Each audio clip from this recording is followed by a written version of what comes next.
আসসালামু আলাইকুম। এই ভিডিওতে আপনার দেখাবো ধানের জালি। দেখেন একটা ঘরের সঙ্গে দিছে, আর একটা ওখানে ধরতেছে না বিধায় তার সামনেই পালার মতো করে গোল করে দিচ্ছে। তো বরাবরের মতোই আব্বু কাজ করতেছে, প্লাস ডিরেকশন দিচ্ছে। এই গোল করে দেওয়ার সুবিধা দেখছেন, আতর কাকুর মেয়ে সেও আসছে। আর এটা আমার 4টা ঘর, 4 পোতায় আমাদের।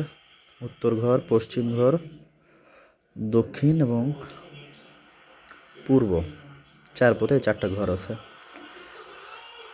পুরো বাড়িটা শর্টকাটে দেখাইলাম। আর নতুন এই জালিটা দেওয়ার কারণ হচ্ছে আরও ধান আসতেছে।